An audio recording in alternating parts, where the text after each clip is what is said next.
All right, welcome back. Let's see if things are up and running. I always have to juggle a bunch of things.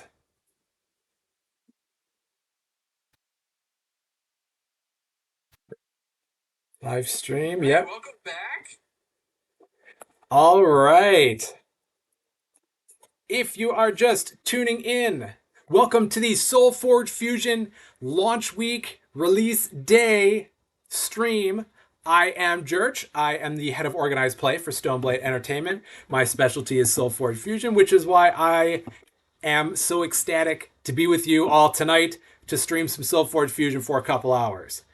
If you've been with me through any of the previous streams, I have shown off the player XP ladder going on here. And I think, let's see, so I've got 3 decks left. Tuesday night, Wednesday, Thursday night. Yeah, I am not going to open up that Aloyan deck today just because I want to parcel it out. I'm streaming through the entire weekend. If you don't know what's going on at all, SolForge Fusion is a revolutionary hybrid card game. We have the physical versions that you can be buying, and that comes with physical cards to play this deck building game. And you've got a QR code here, which means when you scan it, you own the deck physically and digitally, so you can play this game online as well. It is the first of its kind, as opposed to other games where you get to play a parallel experience, and you have to buy a second set of cards for your collection. With SolForge Fusion, your entire collection can be both physical and digital. We are so excited to have people streaming here, playing this game through the course of this week and going forward.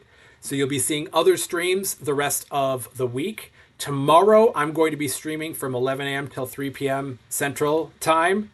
And then Lucas Lewinter is going to be streaming from 6 till 7 Central Time, where that's the typical Stoneblade stream. I will be back on Thursday evening from 7 to 9 again. And then Friday, 11 a.m. till 3 p.m., and then 7 p.m. till 9 p.m. again. And that leads up to our big release week sealed digital tournament. So what this is everybody who signs up on SolForgeFusion.com, if you go to the events page and you find the release weekend digital event, you sign up for that. It's free of charge. And what's going to happen is this is a sealed event. So when you are in the chat room on the Discord, Saturday morning, Saturday morning, our time, you're going to have to reach out to me on Discord. My Discord name is Jurch, still Jurch. And then you will be able to get deck codes, 4 deck codes, I'll copy and paste to you, that you can redeem for free half decks. So what you're going to do then is go into cosmetics and redeem code, and you'll redeem each of those codes to give you 4 free set 1 half decks.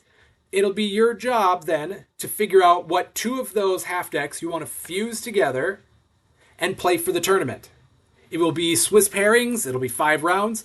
The prizes are that if you finish 3 and 2 or better, so if you go above 500 for this event, you get to keep the decks that you play. So you're already growing your collection. It doesn't matter if you've been playing since the start of SolForge Fusion. If you just download the game Friday or Saturday, whatever, everybody is on a level playing field. So all you have to do is go above 500 in order to win the decks that you're playing. If you don't go above 500, then at the end of Saturday or throughout the weekend, we're still working on the exact timing of that, then those decks will just disappear from your collection.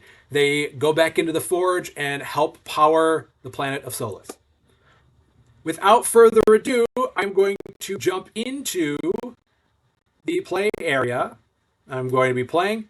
And for today, actually for pretty much all of this week, when I'm going to be playing, I'm going to only be playing from the decks that I got through either the 4 starter decks that all players have that are the same, or the decks that I opened up because I got them from the player XP. I have over 1 million XP because I've been playing this game for a little while. But everybody, once you reach 2,500 experience points, you get access to an Otera deck. So you just click claim, and then you claim that deck. It adds to your collection. At 10,000, you get a Tempest. At 20,000, it's Necrium. At 50,000, it's a Loyan. At 150,000, it's some random half deck. At 300,000, it's another random half deck. And then at 500,000, you get this like prismatic trail whenever you're dragging cards into their lanes and stuff like that. It's pretty bling. But I am trying to parse these out through the course of the week and reveal one each day, because today is Tuesday. I revealed the Necrium one today. Yesterday, I accidentally revealed 2, so I'm just going to try to slow my roll for the rest of the week. But we're very excited to have the option of these XP track, these ladders, in order to be gaining more experience points. There's a lot of fun things that I can't exactly reveal right now because the game just released today that we'll be able to do in terms of gaining experience, in terms of redeeming codes, getting rewards, all that good stuff. The last thing before I jump in, if you are just joining us for the first time, if you're clicking the Discord icon here, then you can join the SolForge Fusion Discord. It is an awesome community. We've got developers that are active all the time, answering questions, engaging with fans. I know that Justin Gary, the creator of the game, he was on today to be talking to people a little bit about the excitement of this game being released. And then you're also able to find physical and digital events that are going on all across the world. Including, there's a North American event that's going on right now that I might have to jump back and forth between doing my own live stream and organizing for that tournament, because we've got, I think it's 7 or 8 people right now. Give me a second. And refreshing. So we have 7 people checked in for that event, which is super cool.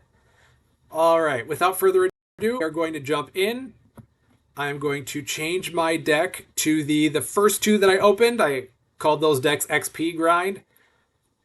I liked what this first one looked like. It seemed to work. I liked what that second one was trying to do. That seemed to work. This third one didn't quite work out so well. So I'm going to leave that one on the sidelines for now. And if this is your first time joining us, we've got all of these tabs for different ways that you can play. If it's your first time playing SolForge Fusion, you probably want to start with the tutorial. Eventually, we're going to get this tournaments up and running, but taking a little bit of work and groundwork that we got to be laying. Campaign, that you'll definitely get a nice experience of from Lucas on tomorrow night's stream. If I'm not getting a whole lot of bites in the online play, then I might run the campaign to show off what that can look like. We've got solo battle where you can bring in a couple of your decks in order to play and see how some of the cards or combos look when you're on the other side of the table from your own decks. Friend battle, you need to exchange Steam friend codes in order to have that be active. I'm going to mention my Steam friend code multiple times throughout the course of the stream so that other people can shoot me a friend request and they can challenge me at all hours. I'm a respectable player, but I am not a very competitive player. So if you're looking to test your decks, to practice to get better, if you want an easy win, then come shoot me a friend request and then play me, and it'll be a good learning experience for you. It'll be a fun time for me because I get to try out some fun decks all the time and help players become better at this game. And then here's where we're going to live tonight, in the online battle queue. So I'm just going to click on that, and we're going to see a worthy opponent that the matchmaking software is going to set me up with.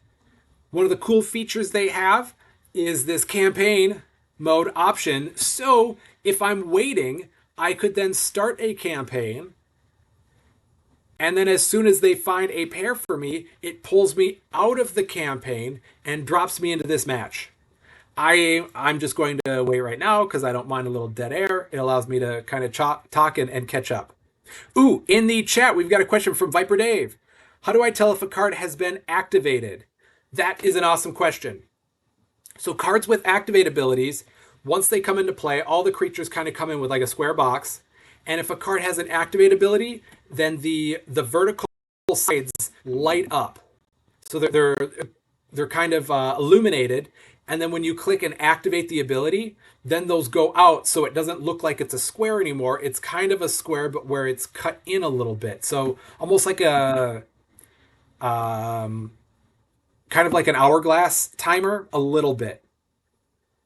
I will try to show if I get an opponent to show up. Otherwise, I can just try to show up in the campaign. And let's not try level 10 of the Reclusive campaign. Let's try level 2. So I am just going to be running this until somebody faces me or I get to show what it's looked like to activate creatures.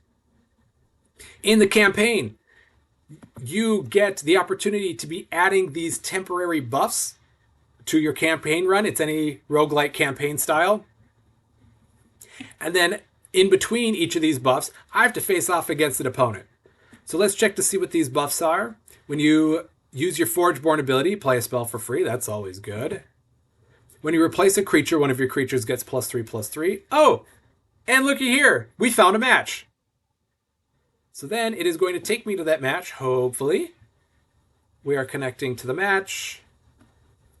And then, if I was in the middle of a campaign, after I finished this match, I'd have the opportunity to go back to the exact spot that I stopped in for the campaign. Now, I'm a little nervous about my internet connection right now because there's local storms during the day. It actually cut off my previous streaming because our power went out. So I don't know if my internet is fully back up to speed or if we might be running into some issues. So we'll see how this goes. I really hope that it's not going to create a negative play experience for my opponents or that things will be super, super slow. But normally it's not taking this long. Normally it goes pretty instantly.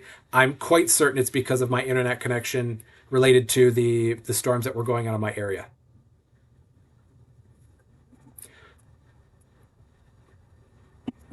And this evening's stream is brought to you by water.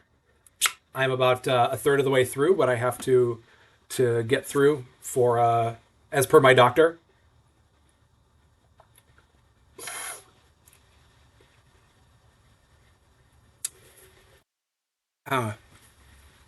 This is taking a lot longer than it should. I wonder if I'll have to exit and jump back in. Because, yeah, my internet, it's saying that I'm having internet connectivity issues. So let's just see if I can quickly close out of that. And then jump back in.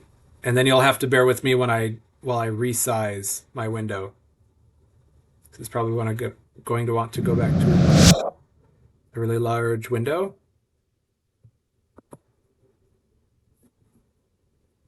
There we go.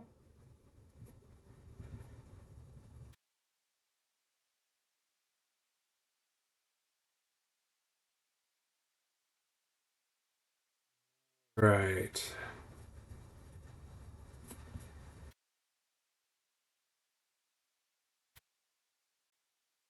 Connecting to server. Okay, that's good news.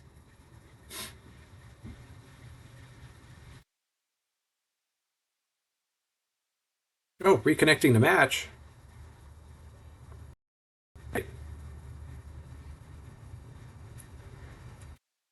Let's see if it's going to like that or if my internet's still not going to be a huge fan of this.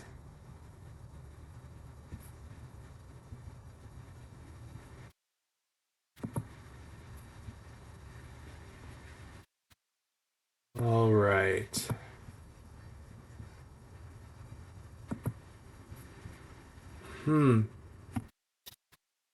Maybe it's my opponent's connection because I've gotten rid of all of the other things that could get in the way. Okay. Sorry, opponent. But let's try the online battle now and then show off what the campaign can look like. All right. When you play a spell, reanimate a random creature. Ooh. So I think I want to do that one because I don't have a lot of spells, but if I'm leaning into it and then I get to reanimate a creature, I do have a few creatures in this deck that I know I'm going to want multiple uses out of. So then we get to face off against an opponent. I've got Ironbeard, where Ironbeard's creatures come to play with 2 armor for the turn. Sunder plays Lightning Spark at the end of each deck cycle. And Crux Cobalt. Crux Cobalt destroys your creature with the lowest attack at the end of each deck cycle. I'm leaning one of these two. And I think it'll be easier to play around Crux. No, I'm going to go Sunder. Because a lot of these Alolan battles are really difficult.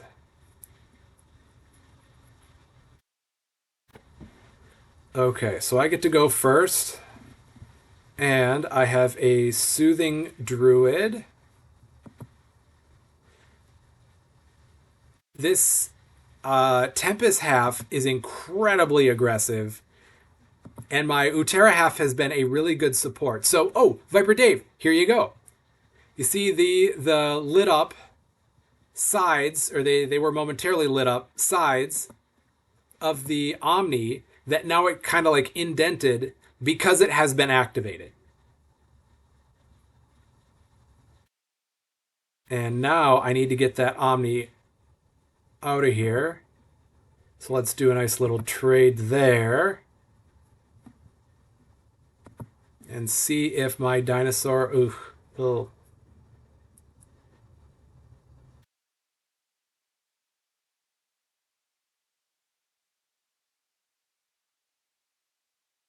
All right. So now I have a lot of options. This Utera is a really good support deck.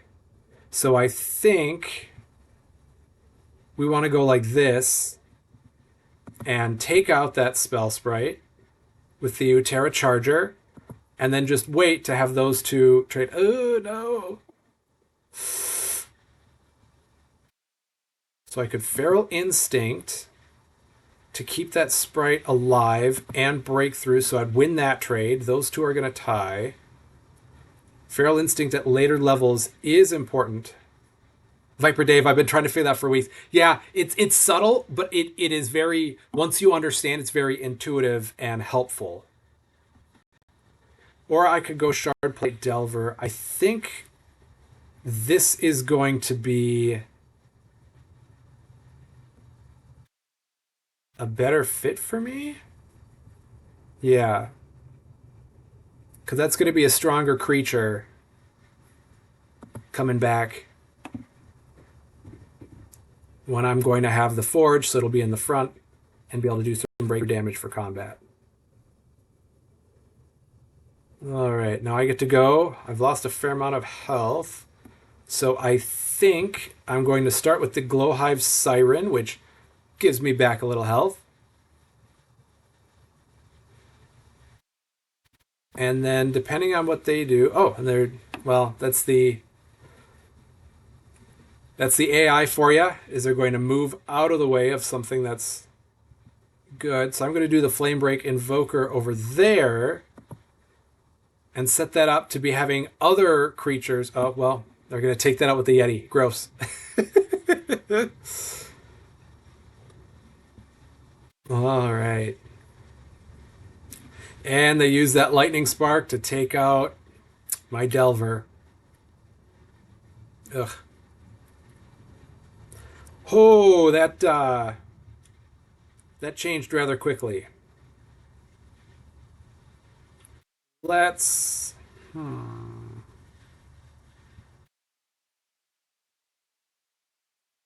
I think... What's my Forgeborn ability? Give creatures 4 armor this turn.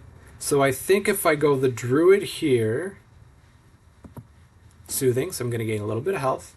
Match found! All right! Let's buckle up and see who we get to play against, and hopefully this will work a little bit better. There we go.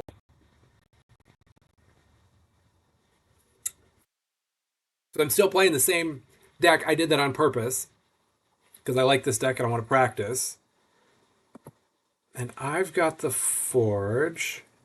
So this likes being super aggressive.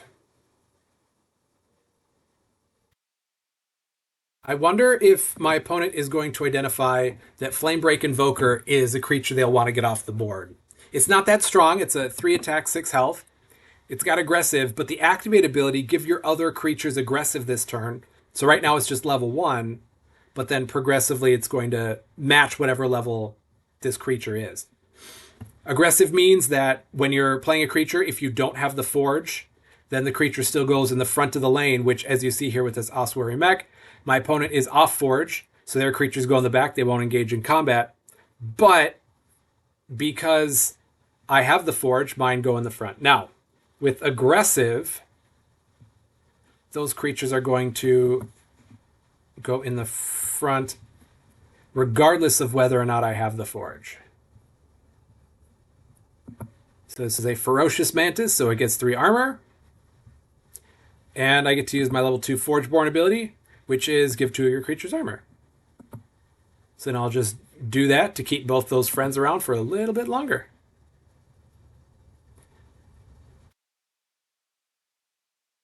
And, oops. See if we can fit all that in. There we go. Ooh, I like that voltaic profit. It's really good, especially when you're playing some spells. Or like what they did here is they're open laning it so it'll stay alive. And they're only taking 5 damage. 5 damage is nothing.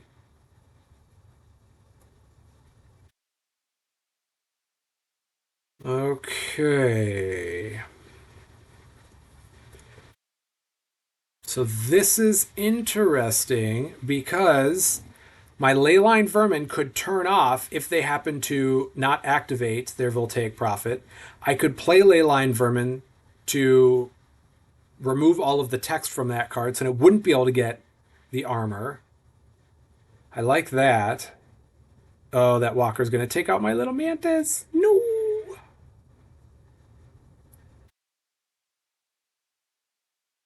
I could just straight up have the Utera Charger battle it. Or we go like this. Let's have Utera Charger battle the Walker. There we go.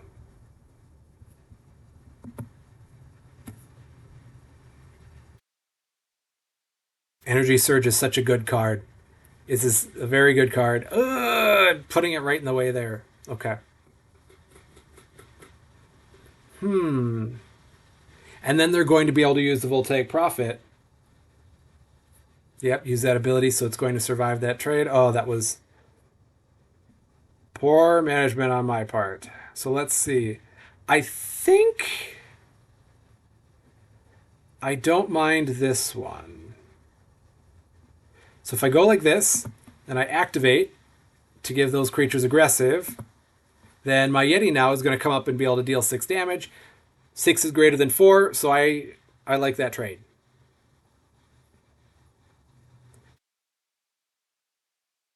I want to get rid of that, so I'm going to save Toxic Spores for getting rid of that. Actually, but that's how I want to do it, because then I can go right into Fit of Rage. Okay. Toxic Spores gives one of my creatures plus 3 health. Gives an opposing creature minus 3 health. So we got that. And then I'm going to go Fit of Rage. Infernal Ritual. Oh, yeah. That's a strong one.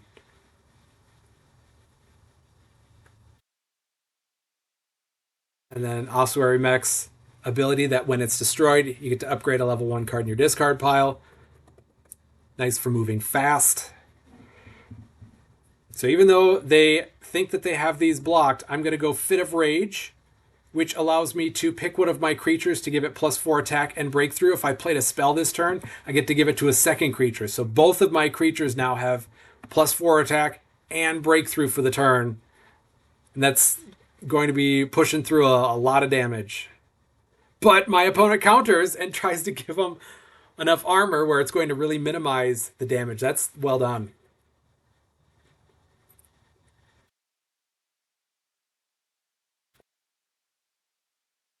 All right, our Forgeborn abilities are in play now. Enhance, play a Gizmo minion, upgrade a level 1 card in your hand. Energy Surge is so good. My opponent's going to really get some value on that later on. That's worrisome for me. And then mine, I already used it with my Mantis. Give up to 2 of your creatures 4 armor this turn. So now, do I lean into Feral Instinct and then do Fit of Rage again? I think I do, because then I get to play that Steadfast Adept for free. So let's go like that.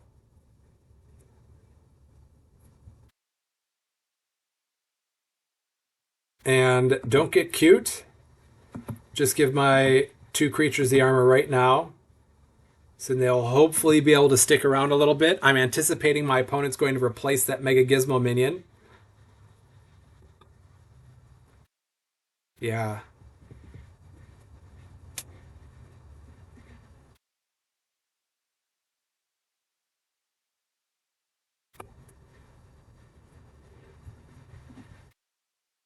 And then they got to upgrade a level 1 card. Oh, this is a good combo. So that Metamind Overseer would normally just get to play a Gizmo minion at the level 2, but because there's another robot in play, that other Mega Gizmo, now there's 2 Mega Gizmos in play. Not good. I'm going to stick to my plan because I think that that's going to give me a lot of value.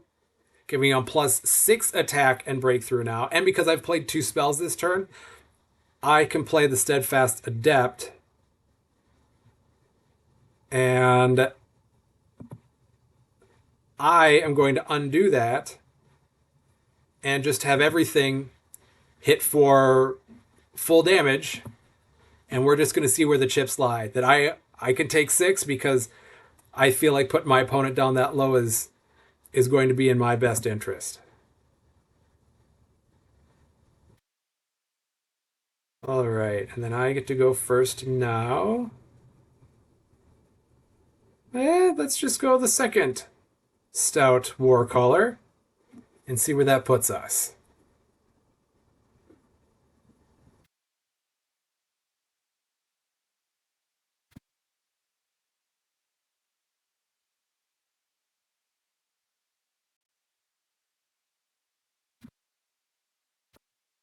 Okay, and I'm just checking in with the online event to see how that's going.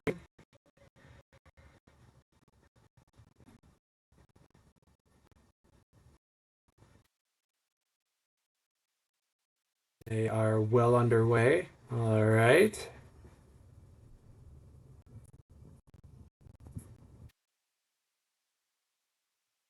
See what my opponent's looking at doing. But in the meantime, I'm going to post up my Steam friend code. Oh, it looks like either a technology glitch or they realized they didn't have it. That's okay.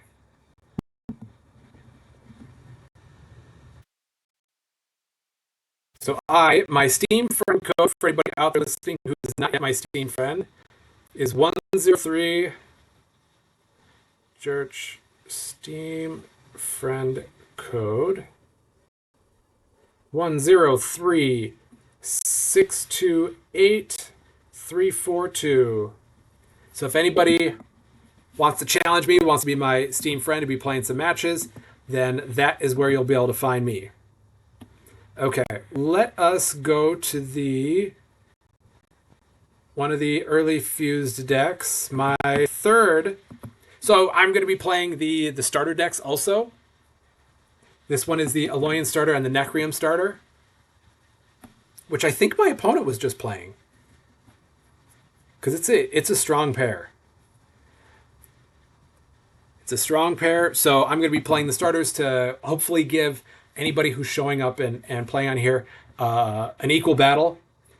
Especially in the online opponent, I don't ever throw what I believe is my strongest decks out there, just because I don't want somebody to have a negative experience playing this game like that.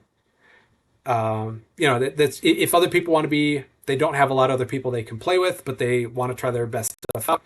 Hey, more power to you. But I believe I want to create a positive experience when I'm matching up with strangers, especially early on in the game's life cycle. And then people, you have a positive experience, and then you'll want to keep playing. And eventually, we might end up being friends on this, and then at that point, we can start playing tougher stuff. But I like making this a soft landing place for people.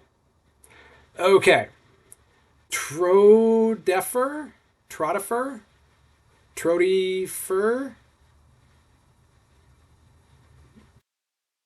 Either way, I'm excited to be jumping in on this. So I'm using the Aloyan starter and the Necram starter. The Aloyan starter has some mage synergy with Scythian augmentation. I like leaning into the gizmos and the replacement, especially. Oh, somebody's sending me a friend request. Let's refresh my Steam friend page. Pending invites. And accept that. Sweet. Yeah, I am indiscriminate. I will accept any friend request, mostly because I hope that people are doing things that are, will just want to have a match. That people are just enjoying this game and want somebody to play against. So I will also, if people do challenge me during my stream times, I'll happily play people who challenge me. But I also want to spend a little time in the queue to get matched up against just random players as well. It looks like they might be having some technical difficulty figuring out all the settings and stuff like that.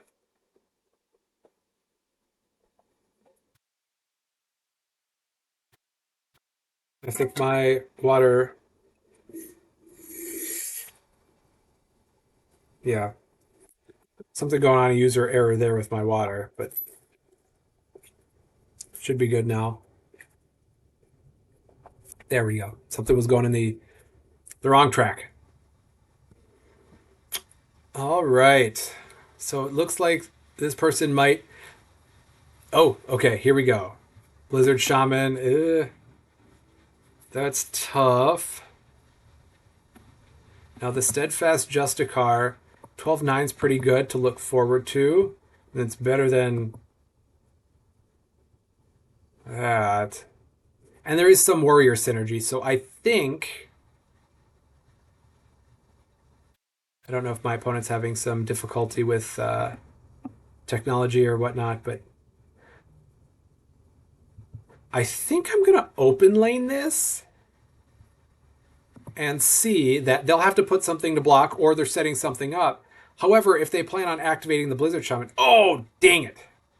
That Lasher, yep. That takes me out, so now they got 2 creatures on the board and I've got nothing.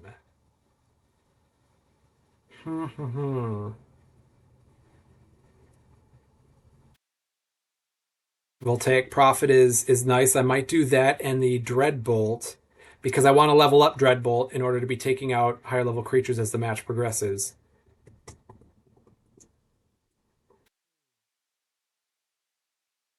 Oh, and Drix too. I wonder what they're doing over there. Okay. So Drix itself is not going to be a problem right now. Not going to be a problem right now. So I do the Prophet first. If my opponent doesn't do anything crazy, then I might be able to do War Machine in the lane of the Lasher. But if they get something really big, or that, because then they might be upgrading or dealing damage. Yep, dealing damage and upgrading. Giving armor, and then they're going to activate. Oh, they shouldn't. Yeah. Because they'll get much more value out of that situation than they would. So I would need to play this spell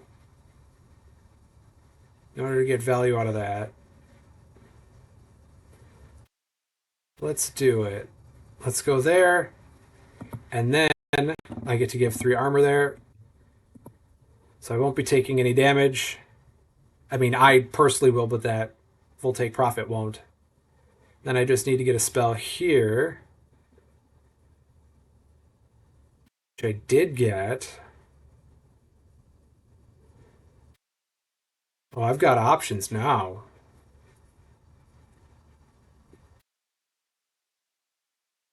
I don't want them to get another proc on another activation from Drix. So I could just suppress it.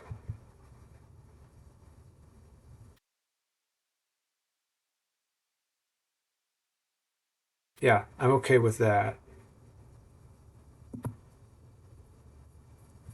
And then force them to answer. The Arrogant Walker, if they don't plan on torching their board with the Blizzard Shaman, I could Arrogant Walker to get rid of that now too.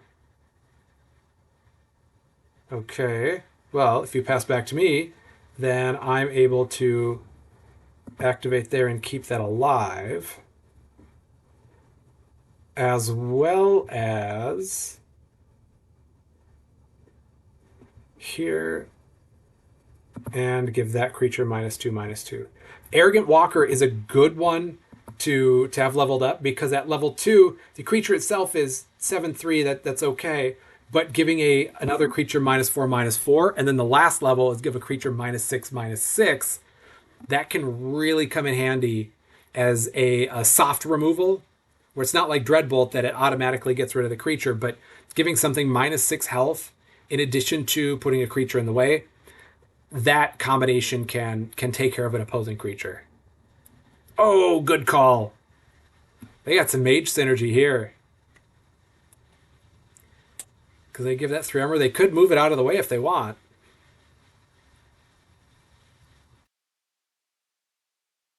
Deal 2 damage to all. So then boards are going to clear.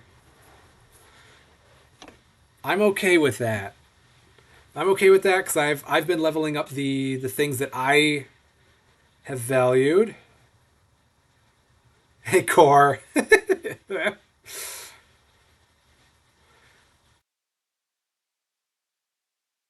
All right, so I've got a really powerful combination here of the Voltaic Prophet and then Scipient Augmentation. I've got the level 2 suppressing that I could do. Indomitable Fiend isn't going to help me so much right now. Neither is really Spirit Leash. So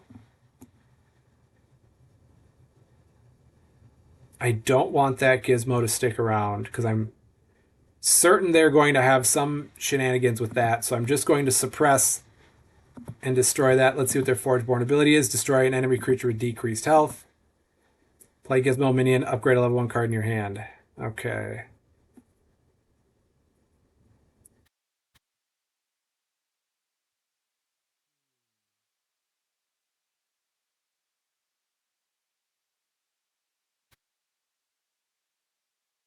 Indeed. I'm going to go with the Voltaic Prophet there. And a spell was played by my opponent. So I've got 2 pretty strong mages here that are holding their own.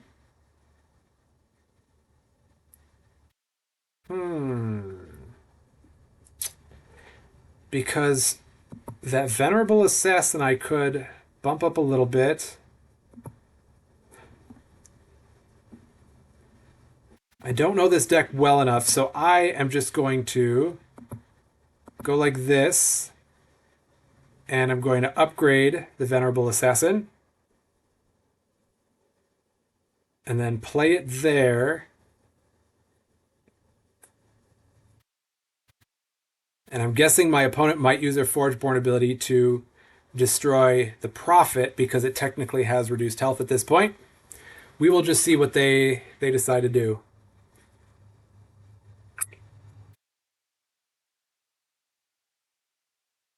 That makes sense. And then the Lasher, going to be able to deal 9 damage. Who they... Shoot, shoot, shoot. They must have something over there. But I've got this level 2 Justicar, which is very large, and it's going to be a threat for the opponent to have to deal with. So let's see what they choose to deal with between these two. Well, there you go. You got to pick your poison on that, but Disintegrate is super, super strong. I don't know if they have anything that they can do for free, so they're going to take 12 damage. Get a nice little lick in on that one.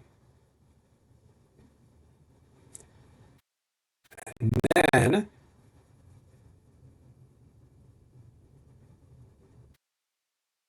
I think my best options are probably going to be the Arrogant Walker and then maybe the Ossuary Mech there. Yeah, let's see what you're thinking here.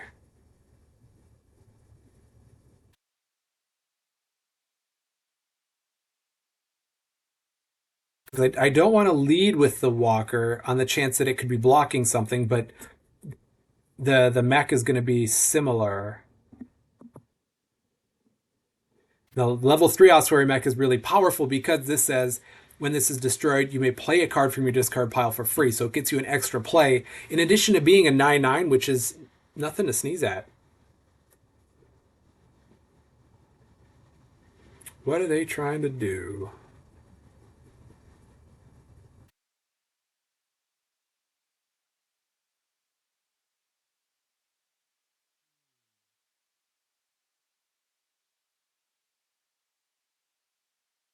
Yeah. I'm a little worried, and I'm not going to try to get too cute. So let's go like this, but still give the -4/-4 there. So then that creature's just gone. Yep. That Walker is nice and very frustrating to go up against. 4 damage to all creatures. Yep, that makes sense. But I'm going to put the mech here to put an end to that. And keep 2 creatures around.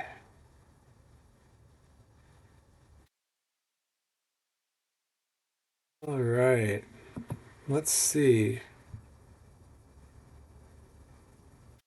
Like Energy Surge, I believe that I get to play a Mega Gizmo for free. They get to give a creature +6 attack and move it to any lane. Going to have to watch out for that. But let's start out here.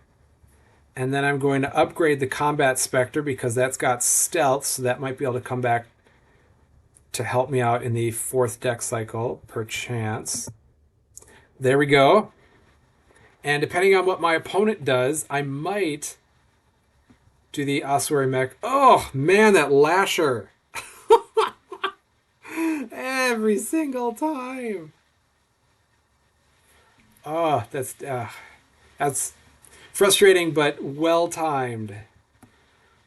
So let's just put a different robot there. And I'm going to force my opponent into a bad position by playing that Gizmo, Mega Gizmo. So then either do they block more damage or do they block something that could end up being a bigger problem down the road? And I'll remind myself what they're... Oh, that's right. I can give it 6 attack and move to any lane. They're not going to want to do that on the Lasher because that would be too much damage that they'd be taking. 15, 27, 34.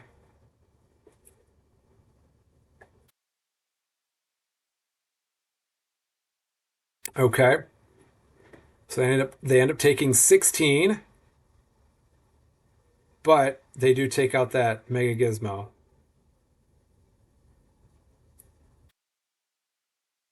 Now I think I'm probably going to want to do Spirit Leash.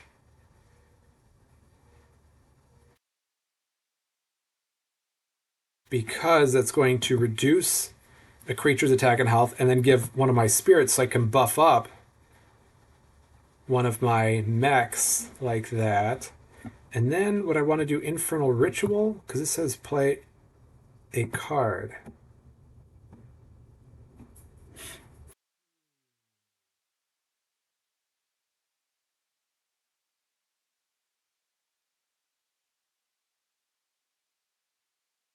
Upgrade a card in my discard pile. I will just upgrade that Combat Spectre again.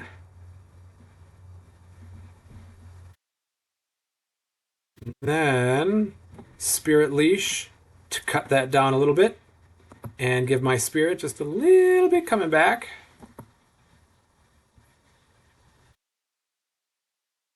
And now I'm probably going to do probably War Machine.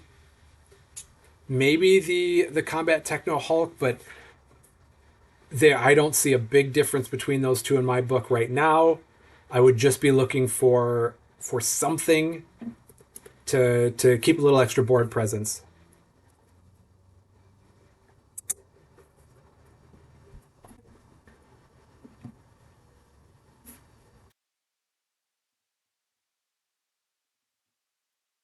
All right. I like these. These starter decks are good. We did a starters only tournament last month, and it was really interesting to see what pair ended up winning. And I think it was the most prevalent one, especially at the top, was a Loyan Tempest, I believe. Okay.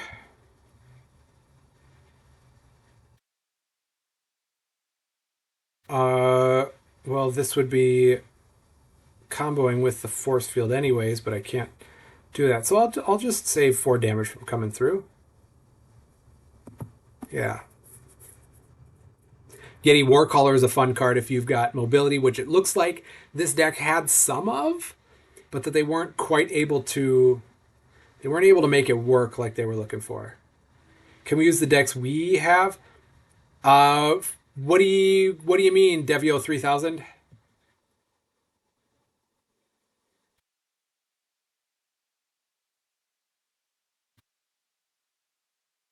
Can we use the decks we have?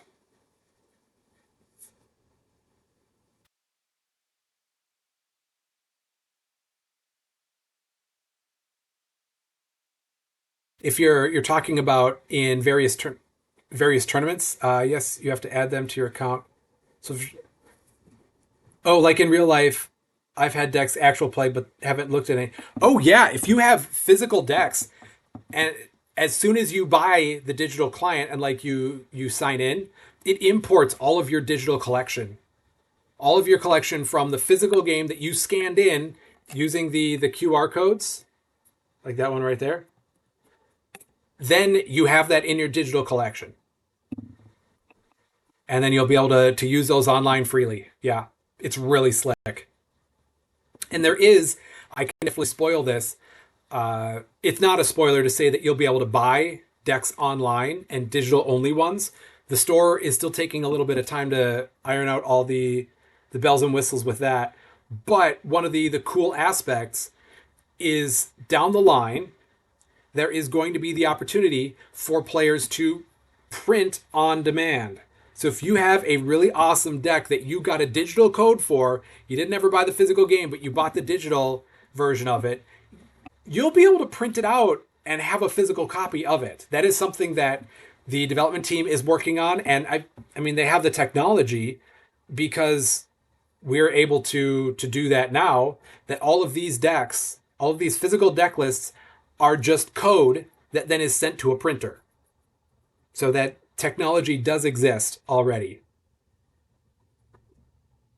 But yeah, Devio, if you're looking to be playing your physical collection online, that is 100% able to be done right away.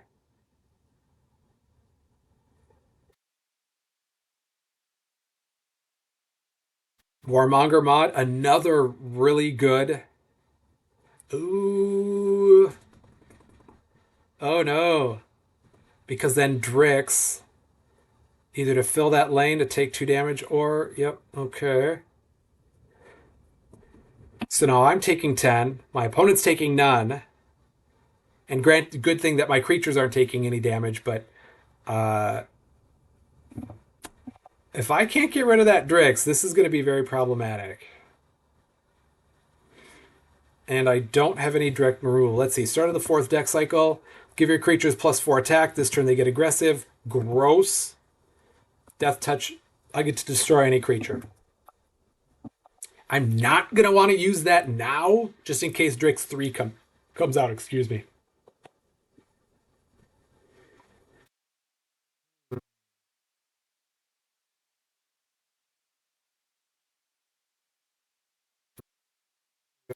Let's see. It's a very interesting spot because I don't know what the finishing moves of my deck is.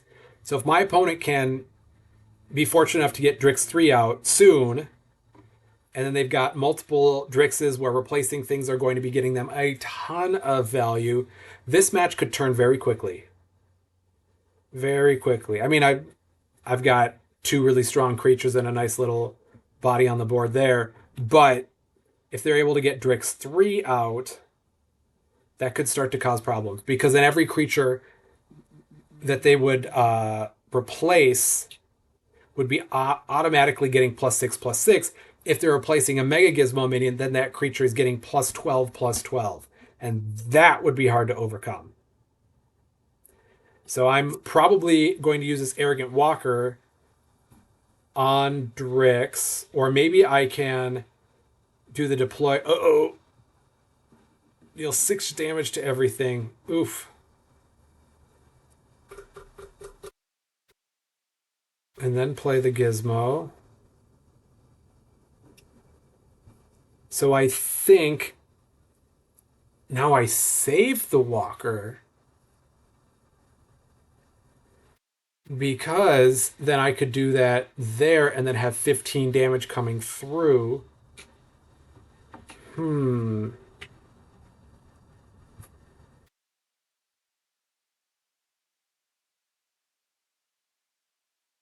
Oh, wait a minute.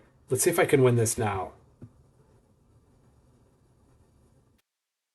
Let's go like that. There. I see a Drake. Hey, Cardboard Newt! Yes, we got a dinosaur, but I think I'm going to win before the dinosaur makes its way onto the field. Because whatever, if my opponent replaces a creature here, I'm going to Dreadbolt it, and then I'll Arrogant Walker. It can be here. Yeah, rest in peace. Well, that Drake looks like it's not doing so well anyways.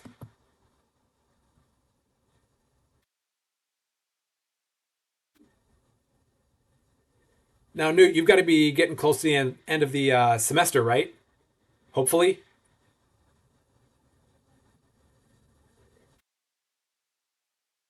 Let's see what my opponent's going to do.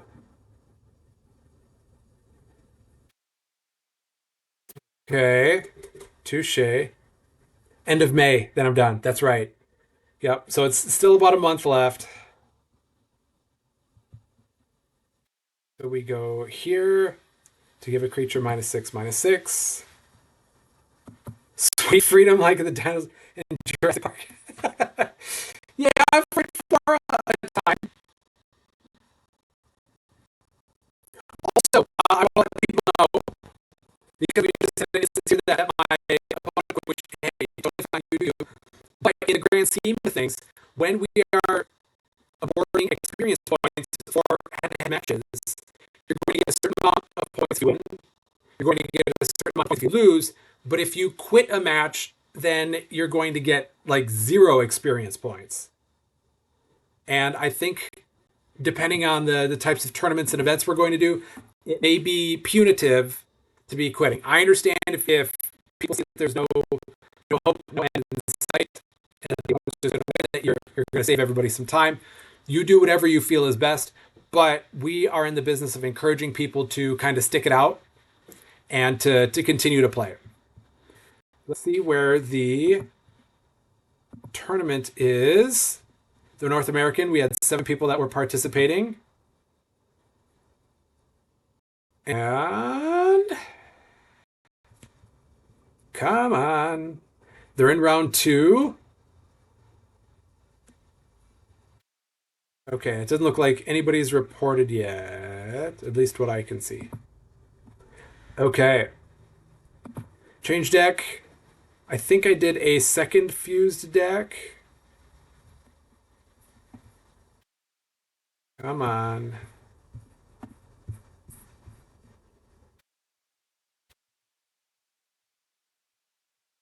Oh, my trackpad is not enjoying this. All right. My first fused deck. Where is my second fused deck? There we go. Second deck right there. And we're going to see who will want to face off against that.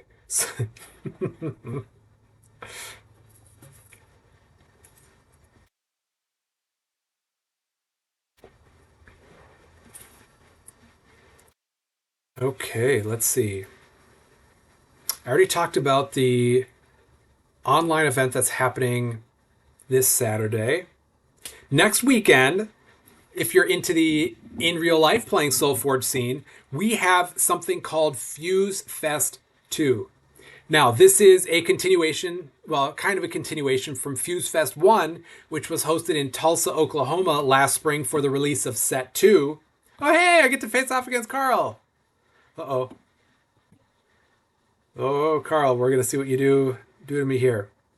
Anyways, Fuse Fest 2 is the pre-release event for Set 3, The Last Winter, which ironically is happening in Minnesota. So if you are within driving distance, let's see. I got to be careful with this. Relentless Wanderers there and there. If you're within driving distance of St. Paul, there is an event that's happening at the Intercontinental Riverfront Hotel, where it is going to be SolForge all weekend. The main events are happening on Saturday. Let's see, how do I want to do this? Aspirian Steel Plate or Arrogant Walker? The Walker saved me last time.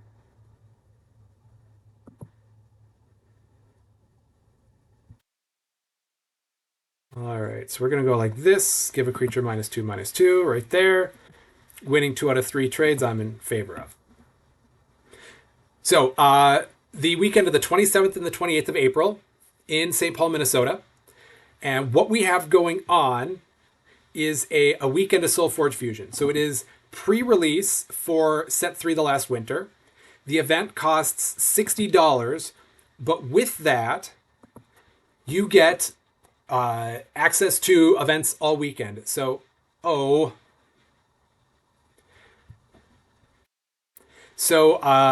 my train of thought. So on Saturday morning of the 27th, you come in, you get your registration materials and things like that. And then, there you go, Newt, just for you. And then we have a sealed The Last Winter event that is going to be 5 rounds. And we'll be giving out prizes to the top 8, and then like top 4, top 2, all that stuff. The prizes for the sealed event, a lot of it is going to be more product from The Last Winter. So that's going to be the morning of Saturday the 27th. Then we're going to have a lunch break and then come back in the evening for an incredible storyline event.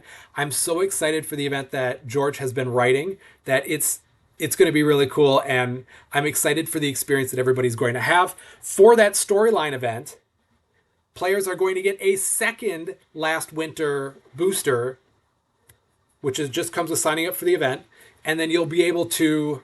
Oh, that's going to be a problem. And then you can mix and match between all of your Last Winter collection for that storyline event. It's going to be a team event, so you don't have to worry about...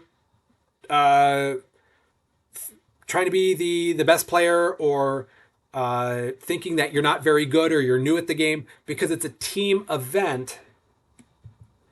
So the goal is to be working with the people that will be on your team, and whatever team does best is going to kind of own the story from there. There's going to be excellent prizes for all people involved.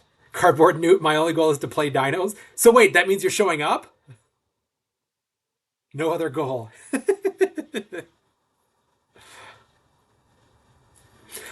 So it'll be a team event, and the teams will be headed up by a few. Oh, that's awesome! I didn't know that was the case. Maybe I was misremembering. That's awesome. Oh, that's really cool. Eee. Oh, we've got damages coming in that way. So let's just bring some coming back. So, anyways, I'm excited. Cardboard Newt's going to show up. So, with the storyline event, you're going to be broken into teams, and there will be team captains. These team captains are going to be Stoneblade employees, and we might have a mysterious captain joining the fray as well. How do I want to do this?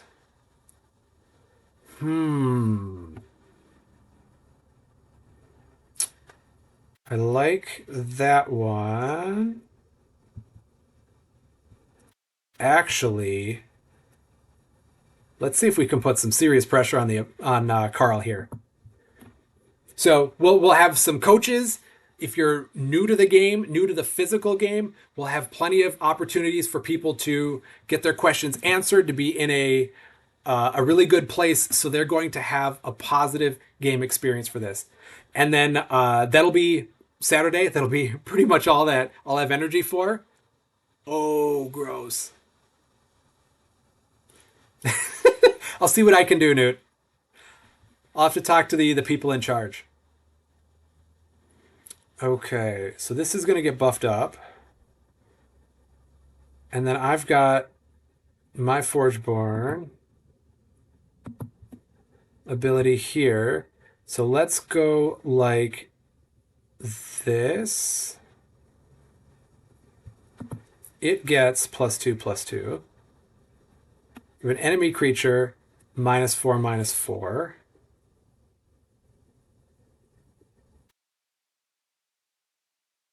But that one doesn't seem to bother me. No, let's go like that. Keeps giving into the blight and taking names. He does own the name Sam, I guess. That is a bit difficult. I understand.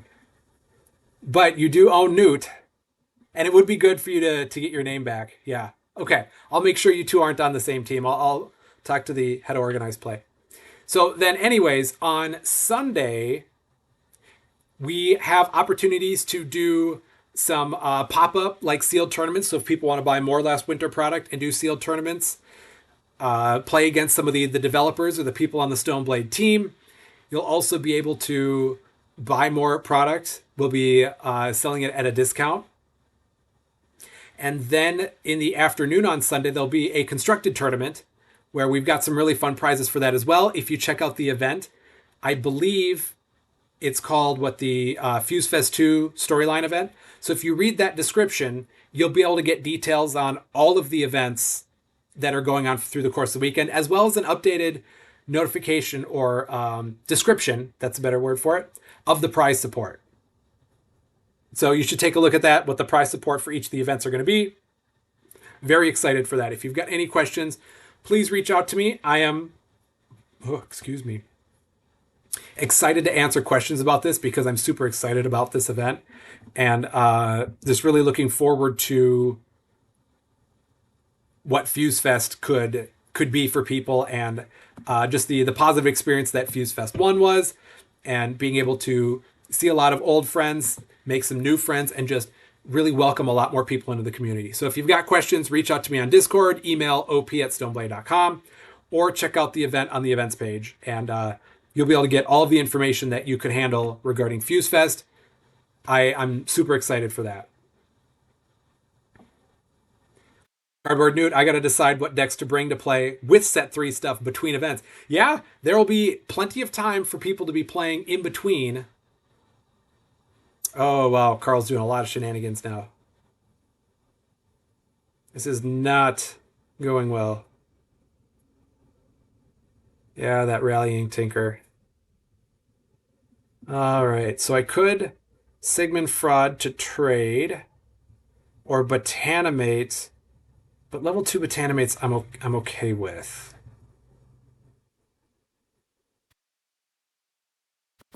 I think I have to trade. I don't like it, but I think I have to. I could have just done in one of the other two lanes to keep Fraud alive. That probably would have been the better idea. Hmm. Well, I know what I'm doing here. Stick it on to the rescue. Get a little bit of life back. The KSR. The KSR would have taken anything out. That wouldn't have accomplished its goal.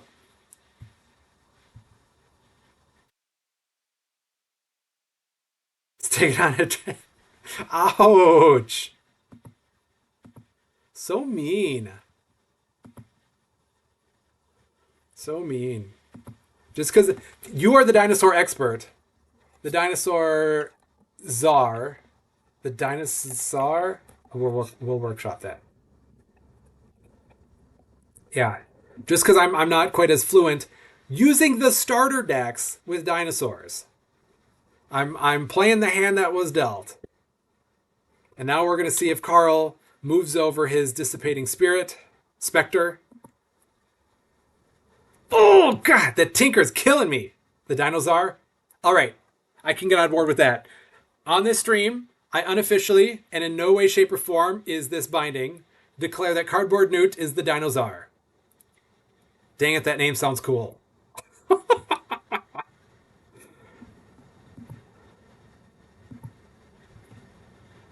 Hmm. Now I'm in a bit of a bind here. I think I'm going to need to, depending on what Carl does here, I think I'm going to have to use my Forgeborn ability into the Transcendent Biologist and then Spirit Leash. I think, because that'll at least clog 3 lanes.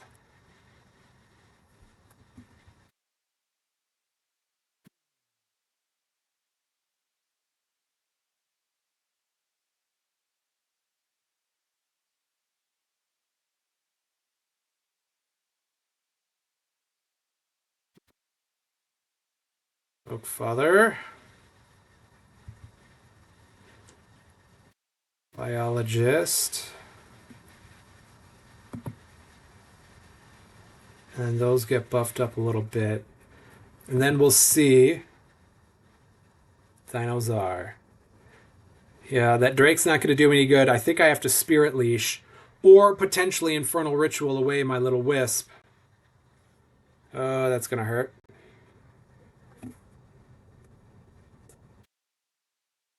All those dancing dinosaurs from the Dinosaur. So then just bring that Tinker right back and destroy both of my minions. Ugh, that hurts.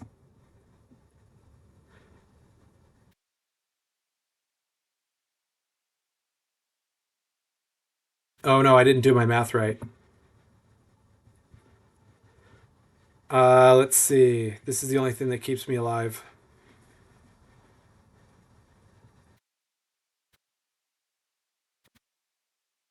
Because it gives them aggressive.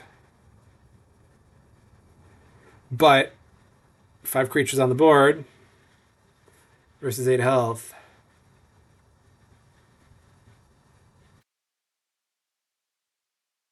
Well, no, that will probably not be able to work out for me. So if I go this here and then play an Oakfather here.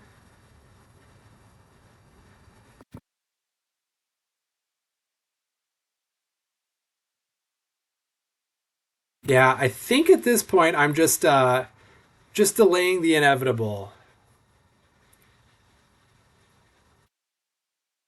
Oh, boo.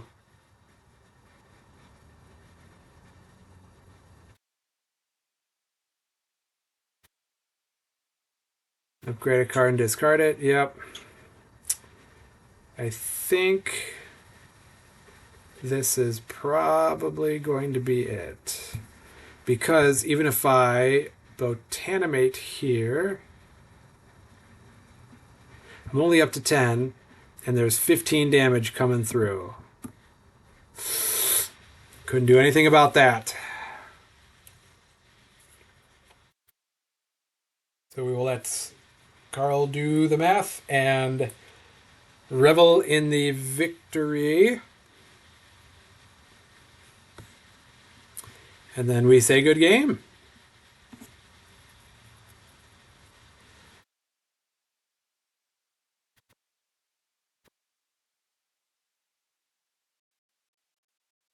All right.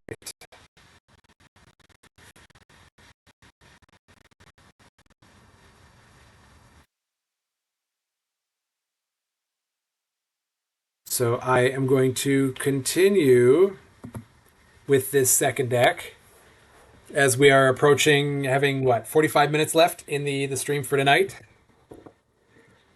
So we are going to see if we can get good game, Carl, by the way.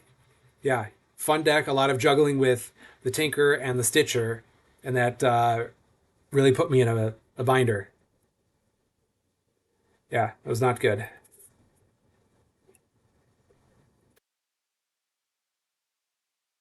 As we wait on this, I'm going to check in to see.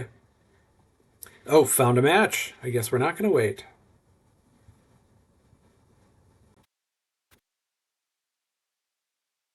Oh, Pickle Sword. I've already faced them today. Here we go, right away. Back to the shenanigans with Drix. It's a very, very powerful creature that you need to have answers for immediately. So I'm going to put a creature in the way that when it comes time for combat, I'm going to, at the very least, trade. But this one right now, I get to win that trade. And then that Allomancer. Okay. And then I could Spirit Leash, because that Allomancer is going to hurt. I like the idea of getting Relentless Wanderers out, but I like the idea more of that Allomancer not sticking around. Because every time that I can activate to deal damage to a creature for every mage they have in play, I'm guessing they got some mage synergy. And now, looky here, actually, let's be careful. Summoning Council there and there.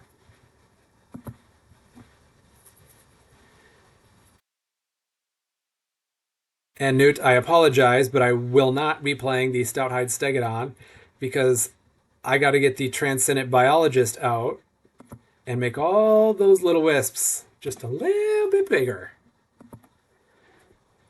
I don't care that all my lanes are filled with tiny creatures. I like that they're filled.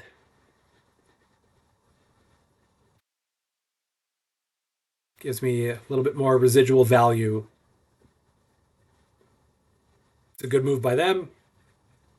Getting that Spell Sprite. I think that's a good move. I mean, depending on what else they have going on, but keeping that Spell Sprite alive and then possibly putting a bigger creature down in the place. Because 4 damage versus 2 damage is not a lot. The 2 extra damage is not a problem, but being able to keep a creature alive to synergize with later on, I think that's more important. Oh, well, they're just going to probably take out my 2 non-minions? Oh. Okay.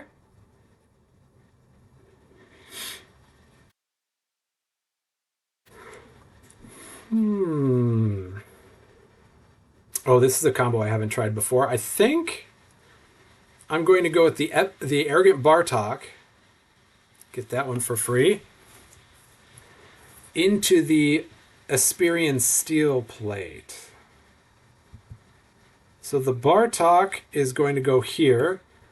and the next creature I play this turn gets +2/+2. Well, I'm going to do that and then have the Asperian Steel Plate be the next creature I play. I think I'm going to have it replace the Biologist. So then I will be able to, oops, multitask.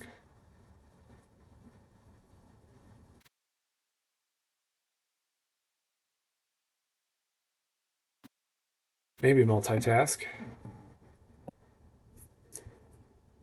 Okay, and I switched that there. Switched all of those. I'm doing okay there, not doing great there. That one's going to hurt. So I'm worried what the Hawk is going to do. So I'm going to replace there. And it gets +5/+5. 2 from the Bartok, and then 3 from replacing a creature. So that's going to be nice and big. And take out the Epic Hawk. Thank you, Carl. Yeah, that was a good game. That Rallying Tinker deck. Oh! Carl got that Rallying Tinker half today. That's pretty cool.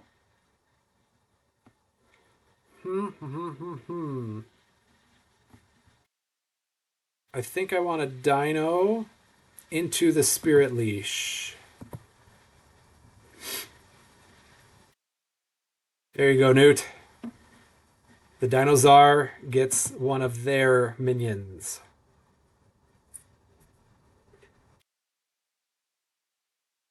Summoning to fill up those lanes.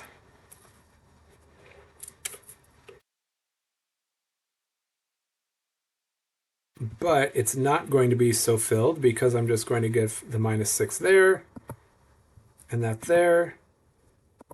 And I think, oh, it has to be a level 1.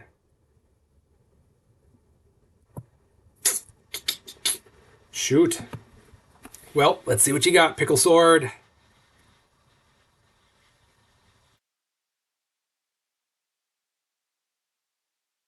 Let's see what you got. Because I have no problem with those tiny creatures continuing to do damage to... Well, no, one's not going to be quite so tiny. Man, I love eating my words as soon as they come out of my mouth. Huge hobby of mine. Move another one of your creatures. Oh, so they're going to trade. I actually don't mind cleaning up that board like that. You and your creatures get 4 armor this turn. Okay. I like being off the play with this Arrogant Walker there. It is a level 1. So I think I'm just going to use my Forgeborn ability and turn that into a Wisp. Then I get to play a card still. So I'll throw the Drake in front of it for the Dinosaur. But I think I want to do the Arrogant Walker to possibly do 2-for-1 trades. Yes. So we're going to go like this and give -4, -4. So it's still going to stay around, though. Shoot. Still going to stay around.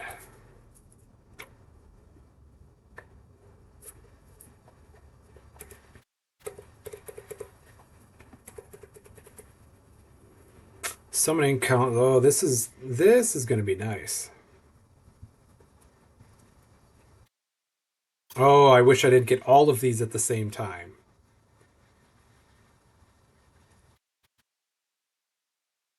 Oakfather first, then the Wisp. And then I think I'm going to have to do the Transcendent Biologist next. Or, if some really weird things are going on, I might replace that Wisp with an Asperian Steel Plate. Ooh.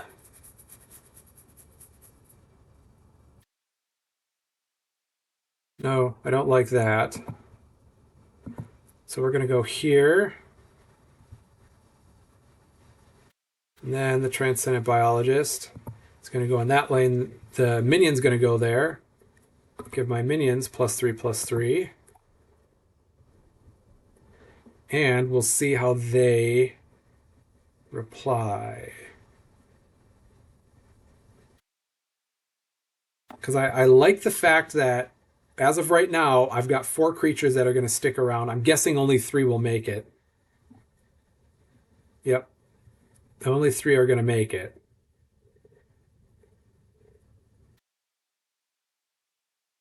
But with the new deck cycle coming in,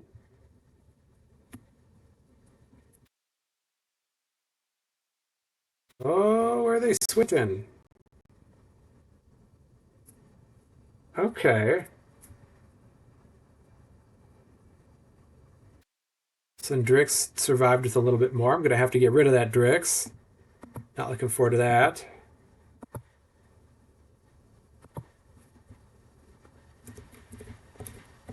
Well, I do have the ability to Dreadbolt this Steel Eye Researcher, so I'm going to have that as my second play.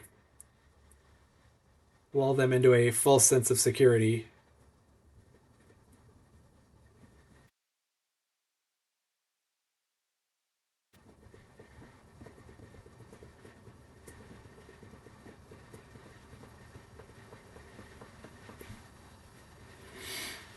Hmm.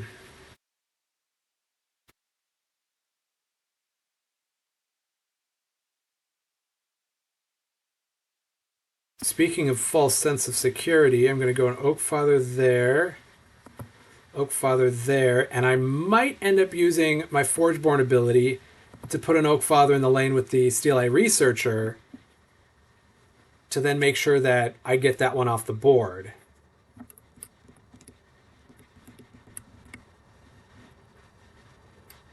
Yeah, there goes that.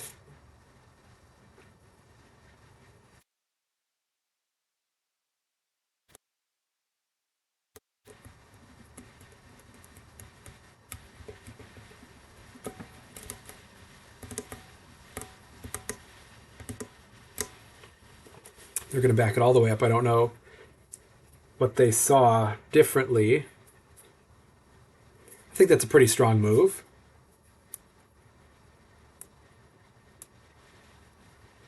And then what are you giving the armor to? Giving the armor to Drix. Ah.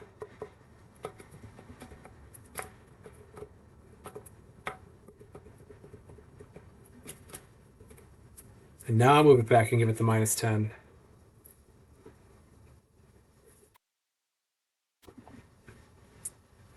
Well, I'm still going to Dreadbolt that. And I still like the idea of getting this Oak Father out to start to do some damage. There. So I like, I like having 4 Oak Fathers out. Then we'll see what kind of shenanigans we can cause here.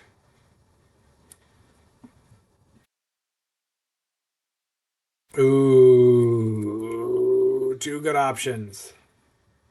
2 good options. Because I could start with the Walker. It's -6, -6. So that wouldn't take out the other Drix. Yep. So let's go like that. And then not allow them to do crazy stuff. And then I might just end up putting the Transcendent Biologist right over that. And the minion right over that. To then give all of my minions +5/+5. Gets that for free.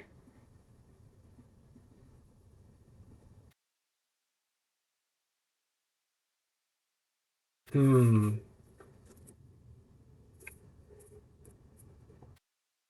And the Thunder Soar.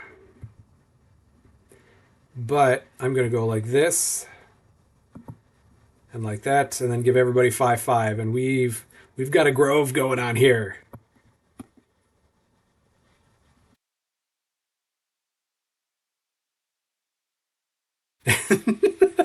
Move the Thunder Soar out of the way so it gets to pump up and live.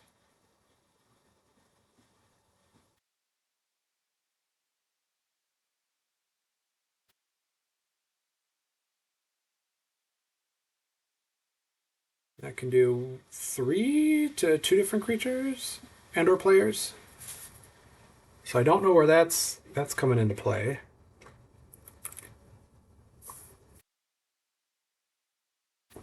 That's not going to be a lot. because it's two to up to two different creatures and or players. Oh, but then it's going to give that spell swarm enough to chase down, but this is going to do a lot of damage. Oh, 32. All right, that was it then. Yeah, getting those Oak Fathers, man. Those they give you so much. It definitely can harm your opponents. Really puts them in a bad spot. Okay. So I like this Utera. Do I have is my first fused deck? Is that Utera and Aloyan?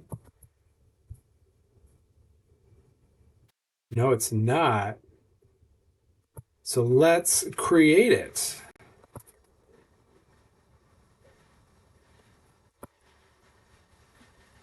And Utera,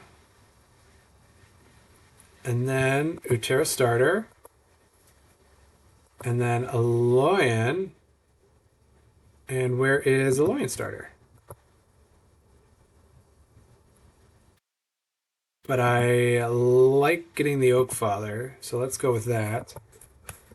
My fourth fused deck.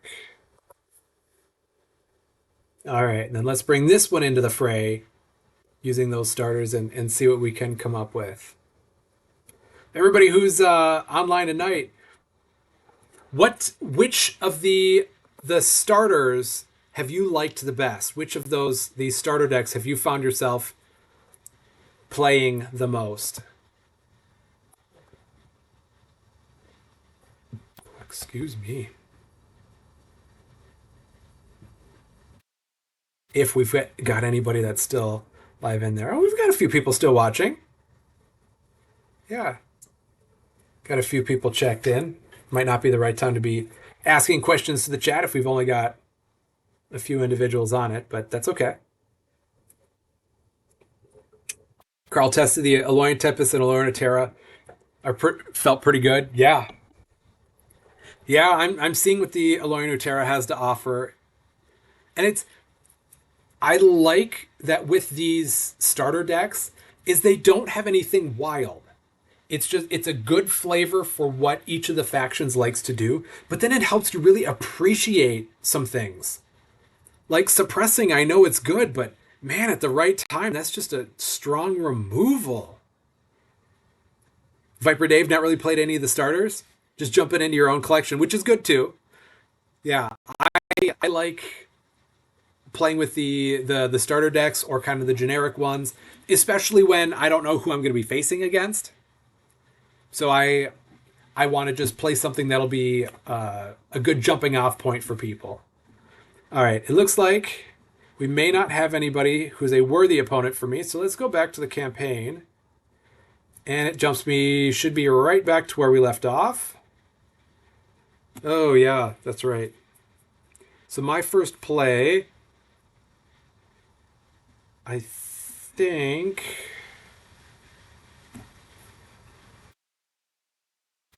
I wanted to, but I don't want to replace that because that's not adding to my board state. Um, hmm.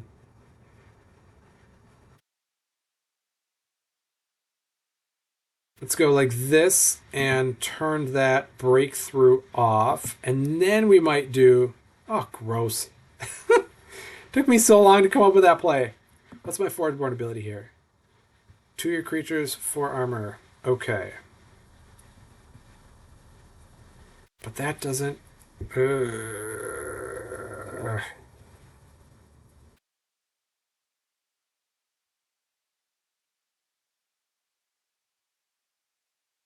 Okay, so let's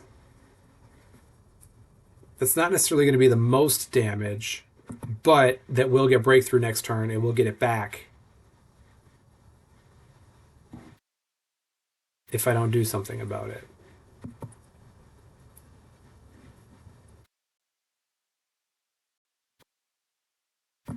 And then I'm going to give both of these 4 armor in order to keep them alive. But Viper Dave, when the first starter was active, I bought a lot of decks because I played a lot of SolForge back in the day. I thought the starters in the digital game would not be much of the cards, so I never looked at them. Oh yeah, that's totally fine. Yeah, they made these starter decks to be a good jumping off point for a wide range of players. And I think they did a very, very good job of that. All right, connect me to my match. And this might be my last match of the night, depending on how well this works. It has started to pick up raining again, so I might lose my internet, which would not be good. Myrtle Haggard.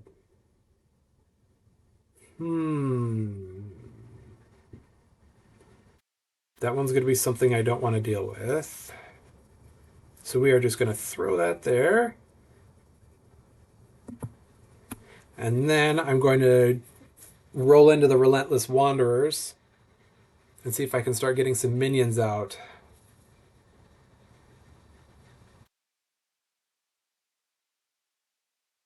Relentless Wanderers is a fun one to have. I like anything that has repeated value. Ooh, nice! God, I love the Transcendent Biologist. I love that little card.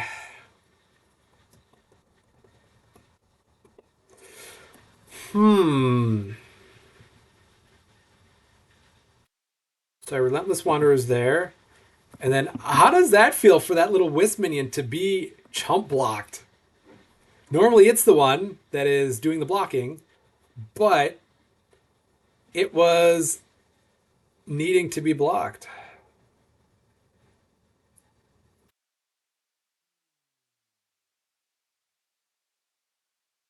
6, 8, 12 there.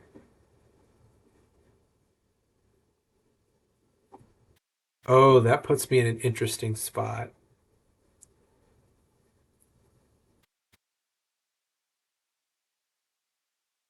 Because I want my plays to be the Bartok into the War Machine to then have a few really strong creatures out there.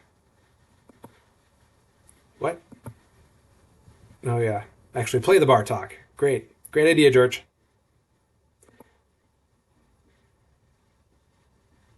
So we shall see. Oh, Summoning Council, yeah. Oops. Oh, they don't have the setting on to share your deck. That's a nice PSA to everybody. You don't have to do anything. You you can play this game however you want. I think it's a really good sign of positive community building if everybody turns on the setting to have their deck lists shown. And after this match, if I remember, I will show everybody how to do that once again.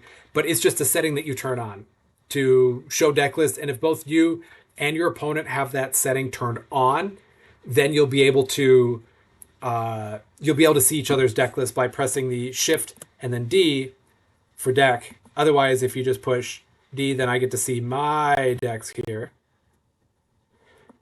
If anybody's playing in a tournament, then you'll want to have that setting turned on anyways. Like that will be kind of a rule that people should be able to see what decks you're running in an official event.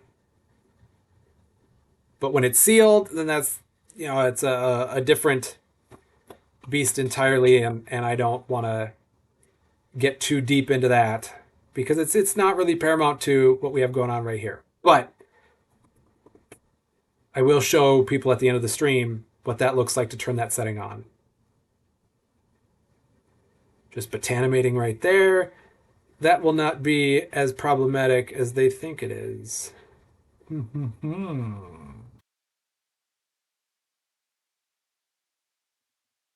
Now, what do I do in return? I think I just spam the minions right now.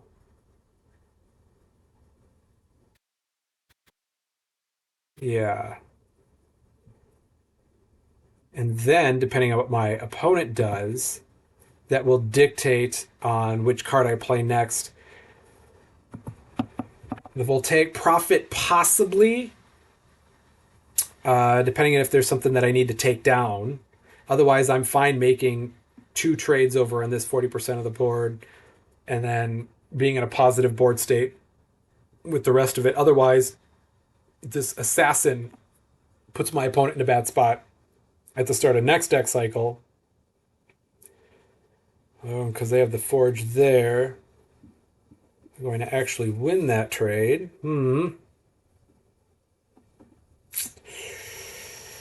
I think that's only going to give me 3.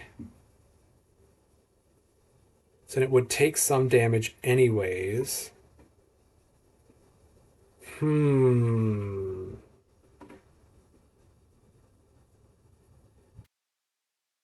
I think I have to do it here and then activate. Yeah.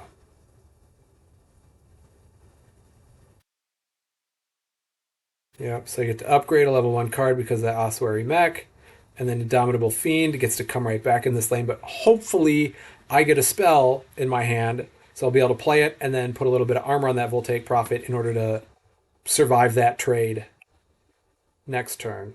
That would be nice.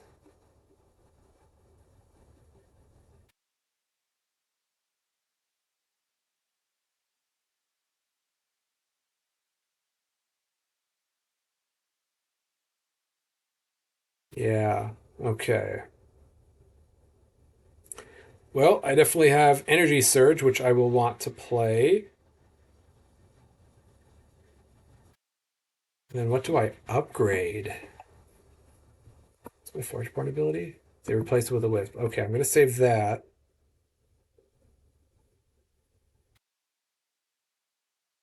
But Energy Surge there. And then I'm going to lose Botanimate because I think I'm going to go Asperian Steel Plate next. So then I should upgrade that so it'll be ready to go for any opposing creature that it'll face. I'm going to give myself that armor or give the Voltaic Prophet that armor right there just so it's ready to go in case there's shenanigans that are happening.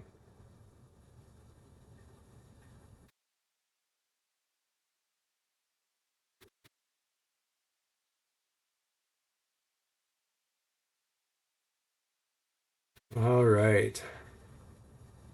So the next time that I'm going to be streaming is it'll be 11 a.m. Central Time. So that is what 12, 11, 10 hours from now. I'm going to stream 10 hours from now. Oh, that hurts.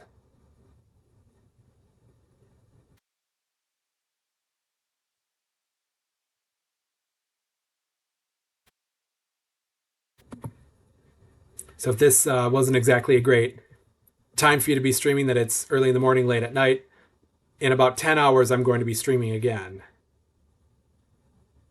No, 14 hours. Yeah, because it's 11 a.m. and it's almost 9 p.m. Yeah, 14 hours from now.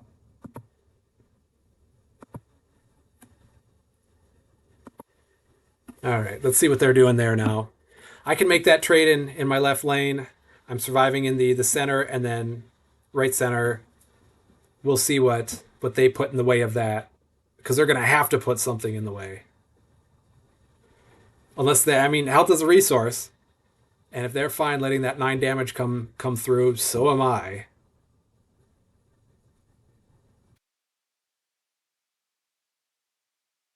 Oh, and Bartok, that's a good one to level up.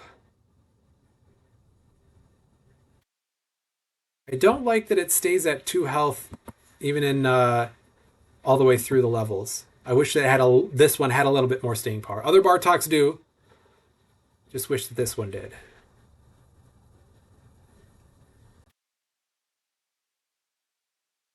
All right, I like having those two creatures there. That gives me some flexibility. What is my opponent's Forgeborn? Soul Siphon, destroy one of your creatures to give one of your creatures +5/+5. Yikes. Well, I just have to make sure I only have one creature on the board at any time. That's easy, right?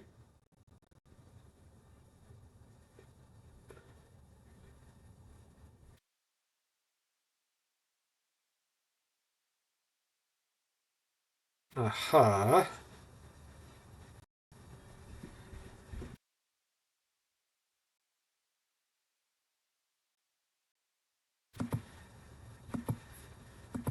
And then if they do buff up a level 1 creature, then I'll just replace it with a Wisp minion, so that could work out for me. Suppressing Prophet. And then let's suppress that and see what they're going to do.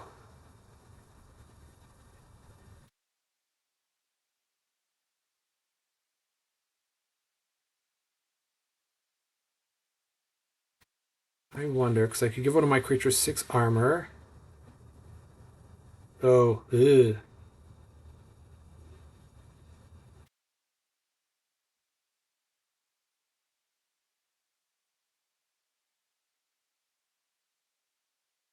Well, I think I want to go this here. And that 7's getting pretty big. So let's just Nova's Touch and turn a Wisp minion into a much smaller Wisp minion. And that way my Voltaic Prophet can stick around.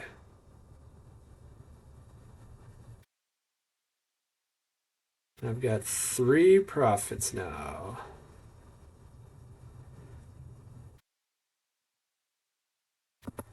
And let's just, because I've learned too many times tonight, don't wait around, get that minion out. So there, I got the Wisp minion out right away. They, what happened there? Starters are better than what you could expect from a random booster.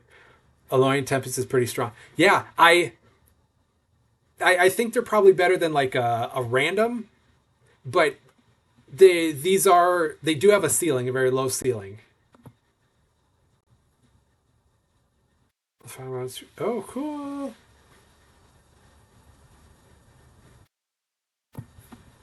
All right.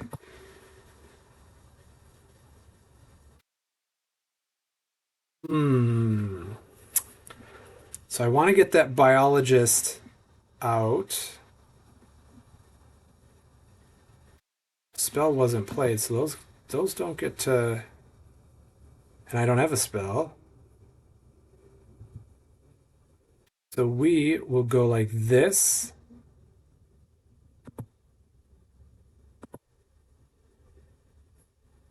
And see what our opponent's going to do. I like that we're at the end of the second deck cycle now, so then if this Relentless Wanderers lives, I get to play an Oakfather minion.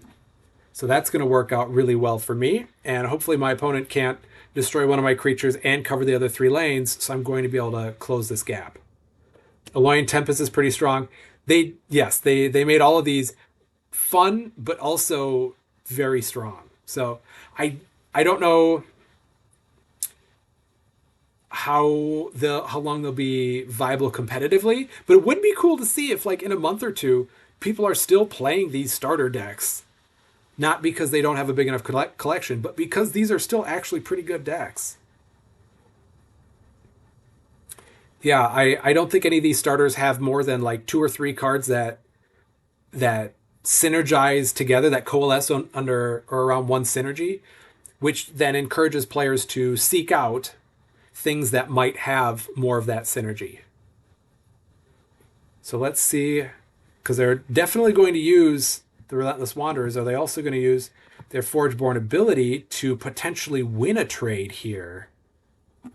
Yeah, interesting.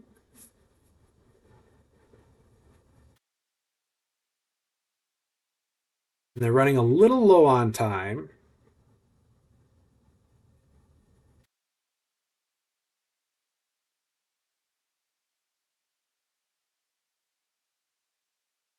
And we'll destroying that to what are they going to keep around? Relentless Wanderers, because I think that's a pretty good call. I think that's a pretty good call to keep that one around. Yep. End of the deck cycle, playing Oak Father. I'll just put it right over there.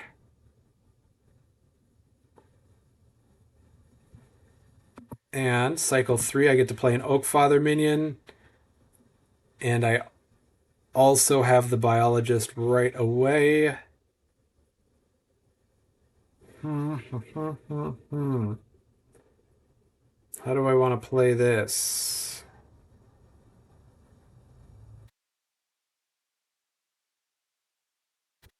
I think I want to go the Bartok into the Forgeborn ability Oak Father.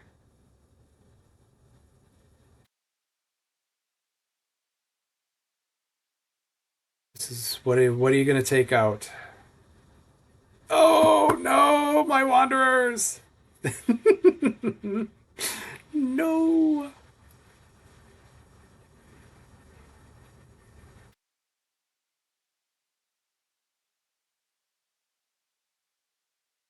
And a Dreadbolt for level 1. Oh, my ranks are just being decimated. Zoe Misery. Hey, Zoe. Okay. Arrogant Bartok. I don't have the Forge. So let's go like this. And then because a spell was played, I get to give that 3 armor. And I will make my next, I'll do my Forgeborn ability before the Transcendent Biologist to then buff up 2 Oak Fathers and a Wisp minion. Super big, super fun.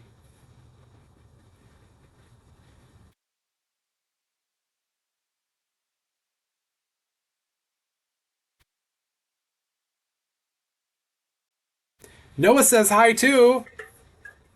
Noah should start playing this game.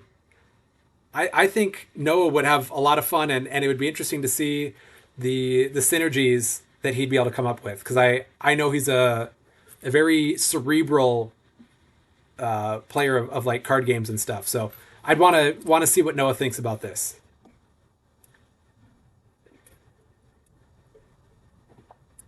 All right. So I'm going to survive that one, but I need to play my Oak Father here.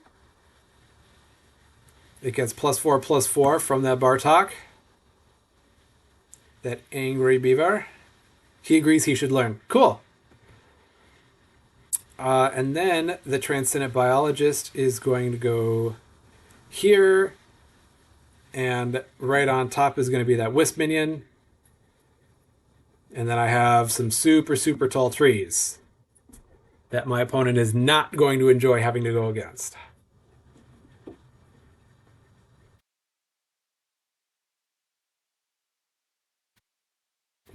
And what is suppressing here is 5.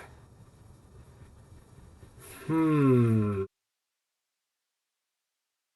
only have 1 card here that I actually want to play. But I'm going to think ahead and do Summoning Council, because then at the level 2 you get an Oak Father minion, and playing a spell that will take profit gets a little bit of armor. So that leaves me free to possibly do suppressing on if my opponent's trying to chump block or fill a lane with my suppressing profit. Otherwise, I've got a creature. I'll just put it in that lane to chase down the Relentless Wanderers.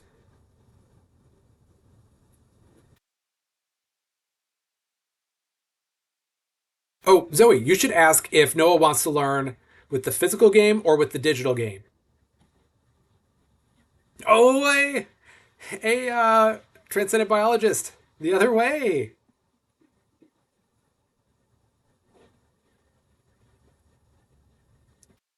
Or I guess if Noah's watching, no, I can ask you directly. Would you prefer learning through the digital version or the physical game? Because I would love to either teach you or have Zoe teach you sometime. Noah would play the physical game. Okay, cool. Wait, Noah talked in the third person there? Nah, that's not a surprise. Not a surprise. So let's go suppressing there. And that will suppress the only creature on the board with 5 attack or less. Yes, he did. Hi, this is me, Noah. Yes, he did. Okay. I'm going to get lost with all the meta conversation going on here.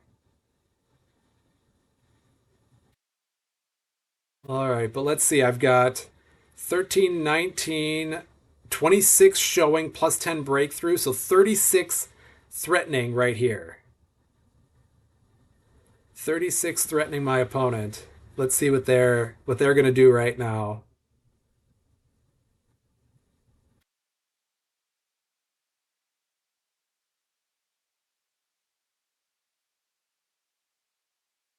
The Bartok in order to block all 7 of that, but this is their second play. Oh, but then they can activate the Relentless Wanderers. Or not. That was a missed opportunity, I think. All right, end of the third deck cycle.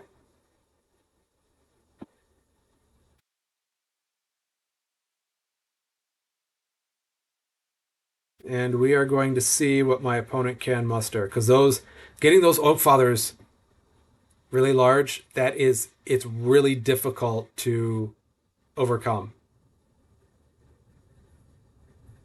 And they just kind of didn't play.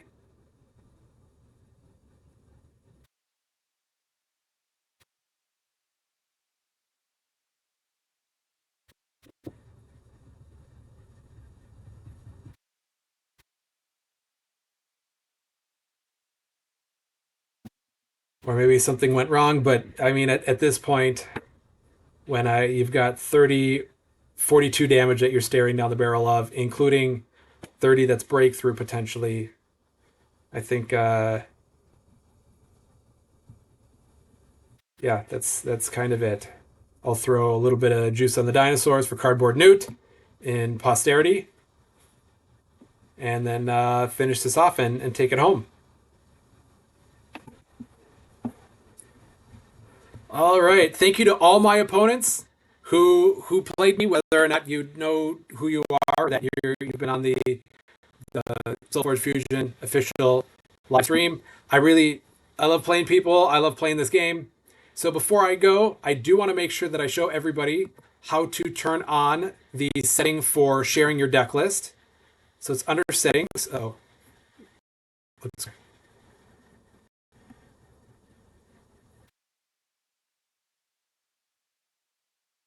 And game, share deck list. If both you and your opponent have this enabled, you will be able to view each other's deck lists in-game by hitting Shift plus D for deck. Otherwise, if you just want to see what your deck list is, just hit D and you'll be able to share it. But I want community members to get in the habit of having that shared deck list on, especially when it comes time for official tournaments. That is going to be a requirement so then people can see what they're playing against. Your deck list is open information as per official organized play. When we're talking sealed events, previously it has been open information. I like to go into it blind. That's just the other games that I've played with a sealed or a limited format. That's one of the few advantages you have, is the element of surprise. But for most other times, I like having this open like that. So that's the last thing to share. Thank you, Zoe or Noah, whoever is giving me the congratulations on a match well done.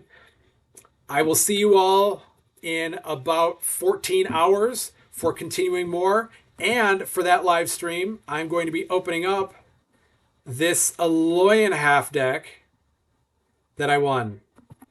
So take care, everybody, and let's keep playing some SolForge Fusion. Have a good night, everyone.